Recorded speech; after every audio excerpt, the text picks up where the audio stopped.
Assalamualaikum warahmatullahi wabarakatuh. Apa kabar anak-anak kelas 6 yang luar biasa? Semoga semuanya selalu dalam keadaan sehat ya. Baiklah anak-anak, ketemu lagi dengan Ibu di pembelajaran IPS. Hari ini Ibu akan membahas materi mengenai kerjasama ASEAN dalam bidang politik dan peran Indonesia dalam kerjasama mengatasi peredaran obat-obatan terlarang. Nah, ini dia ya materi yang akan kita bahas hari ini ya.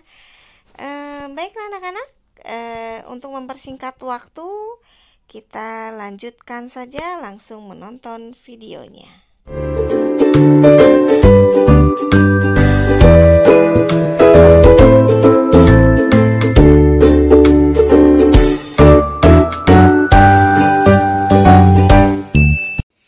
Video kali ini kita akan belajar kembali mengenai tema 4 subtema 2, muatan pelajaran ilmu pengetahuan sosial.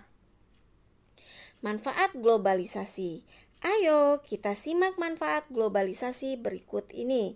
Yang pertama, dapat mengakses informasi dari seluruh dunia, memperluas lapangan pekerjaan, memperluas pasar internasional, mempermudah dalam memenuhi kebutuhan, menciptakan kawasan yang damai, bebas, dan netral, menumbuhkan rasa saling memiliki dan toleransi antar negara, meningkatkan investasi dalam kegiatan produksi dan jumlah ekspor, meratanya perkembangan penguasaan ilmu pengetahuan dan teknologi.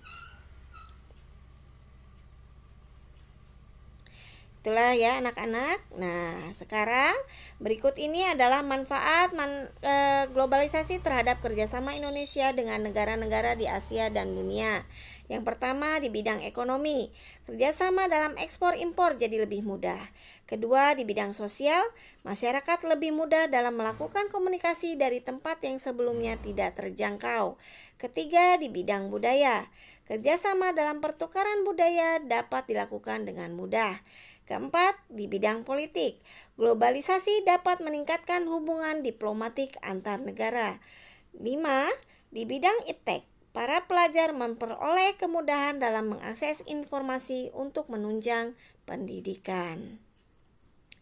Itulah dia ya anak-anak, mohon disimak, diperhatikan terus. Nah, ini adalah kerjasama negara anggota ASEAN dalam bidang politik. Indonesia juga berperan dalam era globalisasi. Salah satu peran Indonesia adalah bergabung sebagai anggota ASEAN dan menjalin kerjasama antar negara di Asia Tenggara. Bentuk kerjasama yang dilakukan salah satunya adalah bidang politik. Nah, sekarang kita perhatikan kerjasama negara-negara ASEAN di bidang politik berikut ini. Oke ya.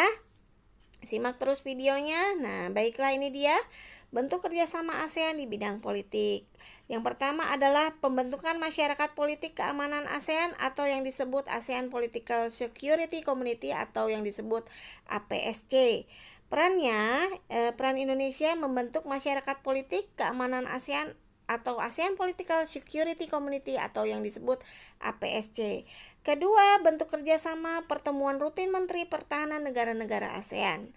Peran Indonesia menghadiri pertemuan rutin Menteri Pertahanan negara-negara ASEAN. Yang ketiga adalah bentuk kerjasama perjanjian kawasan damai, bebas, dan netral. Perannya mendukung kesepakatan wilayah Asia sebagai Job Fund, Zone of Peace, Freedom and Neutrality, yang berarti kawasan yang damai, bebas, dan netral. Keempat, perjanjian ekstradisi ASEAN. Perannya menegakkan perjanjian ekstradisi dengan memulangkan pelaku kasus kriminal dari negara-negara anggota ASEAN yang melarikan diri ke Indonesia. Kelima, perjanjian negara bebas nuklir, mendukung kesepakatan perjanjian negara bebas nuklir.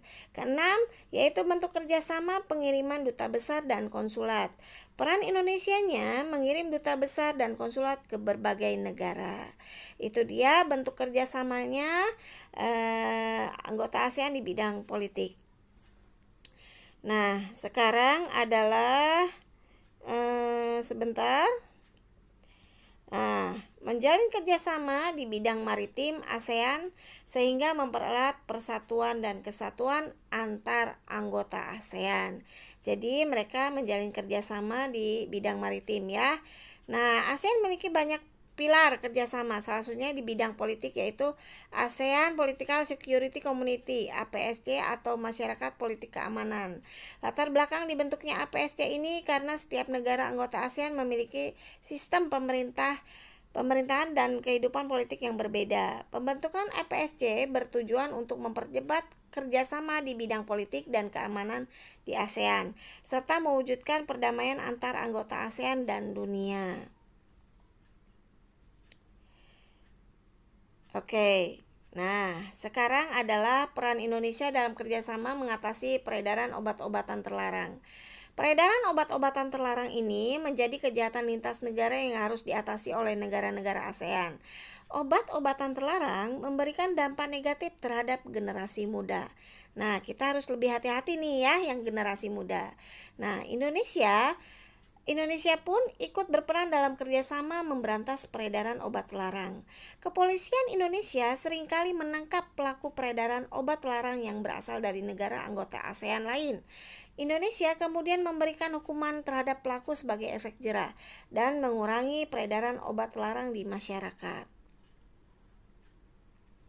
Nah, hati-hati ya bagi generasi muda. Nah, sekarang juga ada dampak negatifnya ya. Dampak penyalahgunaan obat-obat terlarang atau narkoba bagi pengguna. Nih, lihat. Dampak negatifnya adalah mengganggu kesehatan fisik, menyebabkan stres berat, memicu berbagai tindakan kriminal, mendapat hukuman dari pemerintah, dan menyebabkan overdosis. Nah, dampaknya penyalahgunaan obat-obat terlarang di lingkungan keluarga atau bagi keluarga, merusak hubungan antar anggota keluarga, menurunkan perekonomian keluarga, menyebabkan keluarga dikucilkan dalam masyarakat, membuat keluarga menanggung rasa malu, membebani psikis anggota keluarga. Nah, ini dia ya. Jadi jangan sampai kita menggunakan nauzubillah min zalik ya. Jangan sampai kita menggunakan obat-obat terlarang. Nah, bagaimana dampak negatifnya dalam lingkungan masyarakat? Nah, ini dia. Meningkatkan angka kejahatan, meningkatkan pengangguran, meningkatkan angka kemiskinan, meningkatkan biaya penegak hukum dan pengobatan, meningkatkan perusakan fasilitas umum. Nah, itu dia dampak negatifnya ya. Nah, ini bagaimana dampak negatifnya penyalahgunaan obat-obatan bagi bangsa ya. Bangsa Indonesia akan kehilangan generasi penerus yang menjadi harapan bagi masa depan bangsa. Jika mereka menggunakan narkoba, masa depan bangsa akan terancam.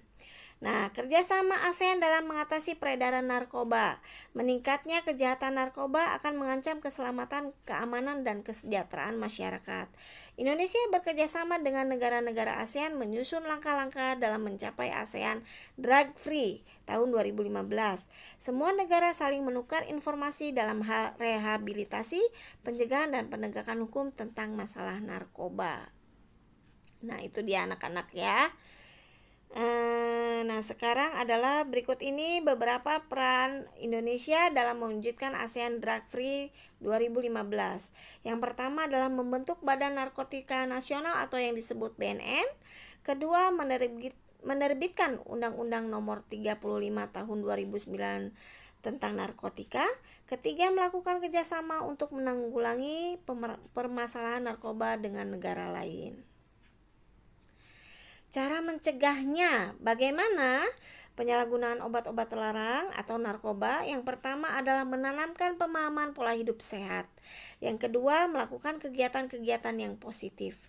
Ketiga, memperkuat iman dan takwa kepada Tuhan Yang Maha Esa. Ini yang paling penting ya.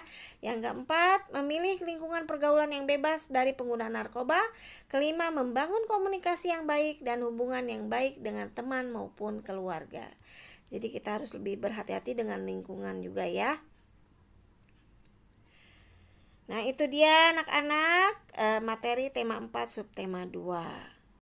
Alhamdulillahirobbilalamin.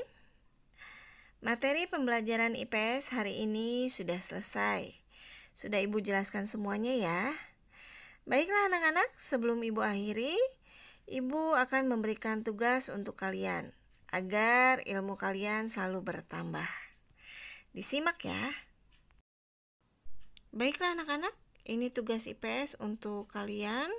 Mohon dikerjakan di buku tugas, ditulis dengan rapi. Dikumpulkan tepat waktu ya. Terima kasih. Baiklah anak-anak, sampai bertemu kembali di materi selanjutnya. Terima kasih. Wassalamualaikum warahmatullahi wabarakatuh.